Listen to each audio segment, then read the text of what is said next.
Line বিক্রি হয়েছে কিনা এটা তো আমি বলি না, এটা আমি ধারণা দিয়ে বলছি, যেহেতু আইন শৃঙ্খলা বাহিনী কিছু অ্যাকশন নিতেছে না, নিতেছে তারা এর আগে দেখছি অ্যাকশন নিছে, ওই রোড দিয়ে জাস্ট চকিগুলো উঠে ফেলাইছে এই, কিন্তু চকি জায়গা মতোই আছে, কই আছে, ফুটপাতে আছে। এখন না আমার কথা হচ্ছে ফুটপাতে বা কেন থাকবে ভাই, ফুটপাত কি চেয়ার মানে চকি রাখার জায়গা? এইগুলো দেখা, এগুলো তদারকি করার কাজ কার? আইন শৃঙ্খলা বাহিনীর। আইন শৃঙ্খলা বাহিনী কাজ করতেছে না বিধায় তো আমাদের বাধ্য হয়ে অ্যাকশন নিতে হইতেছে, কারণ আমাদের শিক্ষা প্রতিষ্ঠান সুন্দর দেখার, শৃঙ্খলা বজায় রাখার তো আমাদের একটা ব্যাপার আছে নাকি? মানে আমাদের শিক্ষা প্রতিষ্ঠানটা যখন দেখা যায় যে একটা ব্যবসায়িক এলাকা হয়ে যাইতেছে, তখন তো খারাপটা আমাদের লাগে নাকি?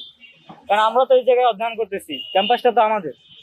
এখন ভাই হয়েছে কি, মানে কি বলবো ভাই, মানে আইন শৃঙ্খলা বাহিনী ডোন্ট কেয়ার, তাদের হয়তো পকেট গরম হইতেছে, এছাড়া তো তারা যখন অ্যাকশন না নিতেছে, যুক্তি, আমি তো যুক্তিবিদ্যার স্টুডেন্ট ভাই, যুক্তি কি বলে?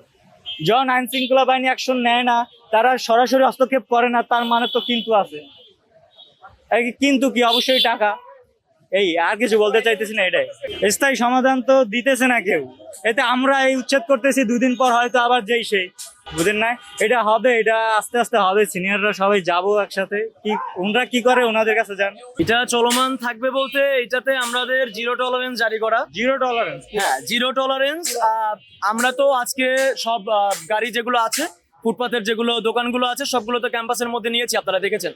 তো এই গাড়িগুলো বা এই দোকানগুলো ছাড়া হবে তখনই যখন তারা মুসলিকা দিবেন এবং তারা অঙ্গীকার করবেন যে ফার্দার আর আমাদের ক্যাম্পাসের সামনে বা আমাদের আঙিনাতে আর কোনো ফুটপাতের দোকানে তাকে দেখা যাবে না। যদি তাকে অতঃপর দেখা যায়, সেক্ষেত্রে আমরা তার দোকান জব্দ করবে এবং তাদেরকে ওইভাবেই বলা আছে যে আপনাদেরকে যদি আবার দ্বিতীয়বার দেখা যায়, আপনাদের সকল কাপড় চোপড় জব্দ করা হবে এবং রাতের বেলা যেই ফুটপাতে যেসব পথ মানুষরা থাকে তাদেরকে বিলিয়ে দেওয়া হবে। হ্যাঁ, সেক্ষেত্রে এই যে আমরা আবার তাদেরকে উচ্ছেদ করার চেষ্টা করবো এবং চেষ্টা করবো কি আমরা পারবো, আমরা উচ্ছেদ করব এবং তাদের সবকিছু জব্দ করে আমরা মানুষের মাঝে বিলিয়ে দেবো, যেগুলো গরিব মানুষ তাদেরও ধরে রাখতে পারি। আসলে এটা তো তাদের যে ব্যাপারগুলো, সেই ব্যাপারগুলোতে খুব বেশি কিছু উল্লেখ করার তো ইয়া নেই। আমরা বিশেষ করে নজর দিব যে এই ব্যাপারটা উল্লেখ করা যে তারা আর আসবে না এবং আসলে কি কি করা হবে, এই ব্যাপারগুলো আমরা উল্লেখ করা ট্রাই করব। দেখেন, রাজনৈতিক প্রভাব ছাড়া বাংলাদেশে একটা পাতাও নড়ে না। কথাটা একটু সাংঘর্ষিক হয়ে গেল ধর্মীয় ভাবে, হ্যাঁ, কিন্তু বাংলাদেশের যে প্রেক্ষাপট, আমি আমার ছোটবেলা থেকে যেটা দেখে আসতেছি বা আমি যেটা শুনে আসতেছি আমাদের বাবা চাচা দাদাদের মুখ থেকে, বাংলাদেশে অন্তত রাজনীতির বাইরে একটা পাতাও নড়ে না। তো সেই জায়গা থেকে বাংলাদেশের ফুটপাত এটা তো একটা রাজনৈতিক ব্যাপারই, এটা সবাই জানে।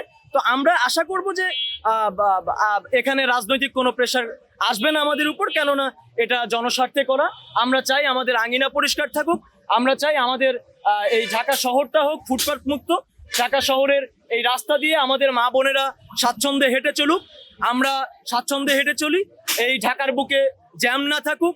আপনারা জানেন যে এই ফুটপাতের কারণেই কিন্তু জ্যামের উৎপত্তিটা সবচেয়ে বেশি হয়।